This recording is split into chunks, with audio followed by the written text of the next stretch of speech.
As HR professionals, we really can't ignore the issue of office politics. And I got the inspiration for this video from an email I received just the other day.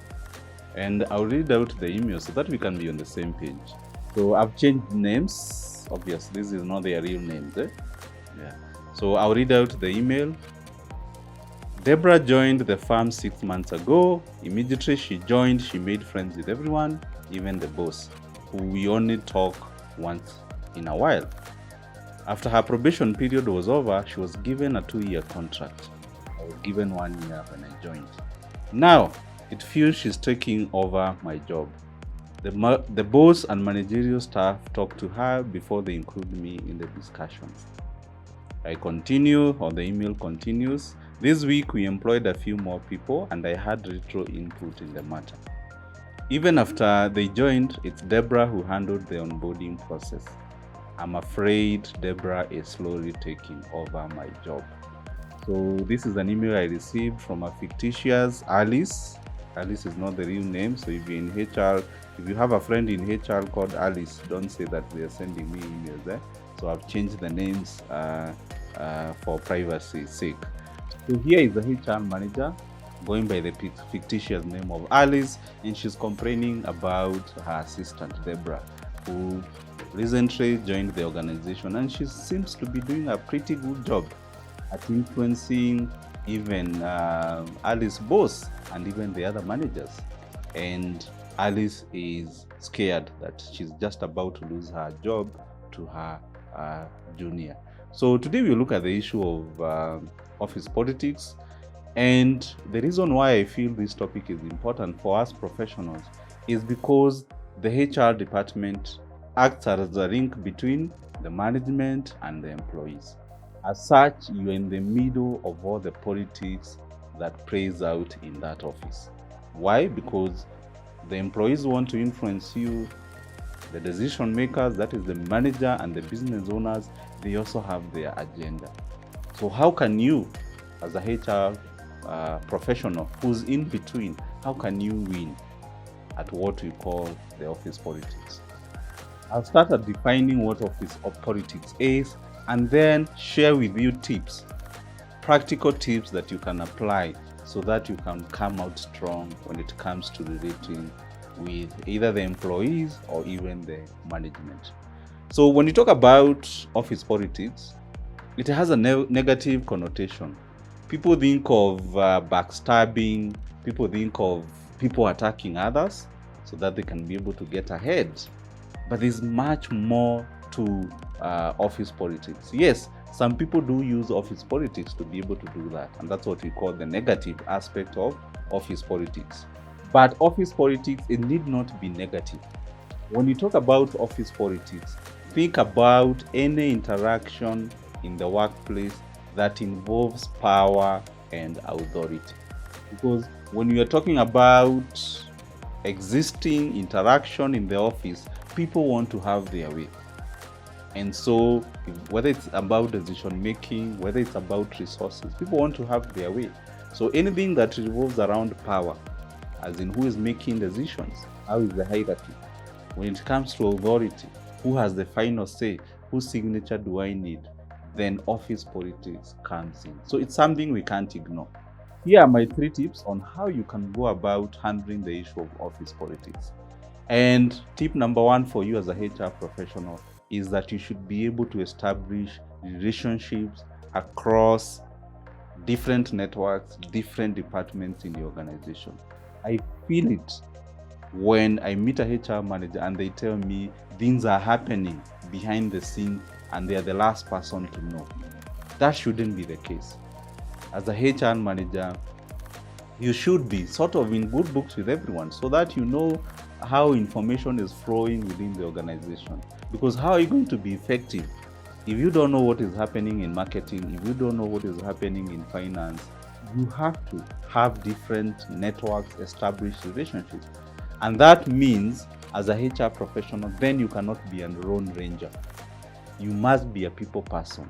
You must learn how to interact with others. The big, the mighty, the bosses, the directors, and even these other people who sometimes we don't think their importance, the office assistant, the messengers, the cleaners. Because we know when it comes to information, it does not just come from the top to bottom, but also sometimes it comes from bottom to up. So ask yourself, do you know what is going on within your organization? I also interact with HR professionals, and some of them, they tell me, Paminas, I was laid off, I was declared redundant, and I did not see it coming. And I wonder, how can you as a HR professional, how can you not see that people are about to make a decision that not only affects your department, but also affects you directly?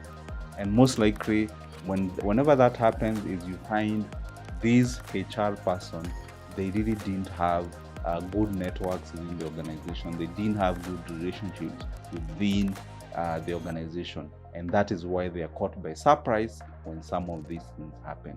So don't forget to establish good networks, good relationships in the workplace. On to my second point is for you to be visible. This is something I keep emphasizing on. You have to be visible in the workplace. People must see the importance of your department. And what does this mean? This means you taking initiative, you being a change agent, you introducing new way of doing things. That way, the decision makers are able to see the value that you're bringing on board. So if I can use that example, that the email I read out for you about Deborah, most likely this HR assistant or HR officer came and she was doing things differently. She was showing that for me, I can change things. For me, I can introduce new way of doing things. And that is obviously attractive to the managers. It's attractive to the directors. It's attractive to the decision makers. So if your assistant is also sometimes doing a better job at being visible, at bringing new suggestions, talking in meetings, then it goes without saying that the decision makers would prefer to deal with them, not you. Unfortunately, it's the reality of people out there. People would want to deal with someone who's solution oriented and not someone who keeps quiet or focuses on problems. So my advice to you is try and be as visible as possible. Because the fact that we have a title does not mean that people will just follow us. No, they also need to see what are we doing on a day-to-day basis, what value are we bringing on a day-to-day basis. And lastly, on to my third point, is that having learned that office politics is there, it's something inevitable, it's something that we can't ignore, then as a HR professional, don't ignore the office politics, but at the same time, don't participate, don't get involved. What do I mean? Care enough to know what is happening within the organization, but don't get attached. And by this, I mean, you'll find in any organization, it doesn't matter how professional the organization is, you always find their camps. You always find people getting along, either across different departments, across different, maybe who they are, across your life. So people, human beings, we always group themselves differently. The worst thing you can do as a HR is to be seen to belong to one camp, to be seen to belong to one division, to be seen to be favoring one department over another. It helps to behave like a parent. You know, if you're a parent, the best parent is where the children don't feel like the father or the mother is favoring one. You know, when you become a parent, means you're really becoming a parent for everyone, not just a few people. But sometimes you see HR getting involved in those conflicts, HR getting involved in those camps, HR getting involved in even gossip. And then when it happens, people lose trust in you. And when they lose trust in you, sometimes they also lose credibility in you. And then you find your position is diminished. So those are the few pointers I had for you. Number one is you being able to establish networks across various departments, up and down. And you being visible by being able to demonstrate initiative. Don't wait for others to do things for you. Be there sharing new ideas. And lastly, don't get attached. It's good to know what is happening, what is current, but don't get attached. Let people know that you are neutral. You are there so that they can even come to you when they are fighting, when they've had their issues. But if you are not neutral, when they know that you favor one side, then you'll not be able to influence others. So office politics, it has a negative reputation in the workplace. However, when utilized or when you utilize it correctly, it can really help you further your career. So thank you for watching. Remember, this HR channel is all about you. It's about empowering you to really become a better HR professional and even be able to develop and advance in your career. So for more videos like this, please subscribe, and I'll see you next time.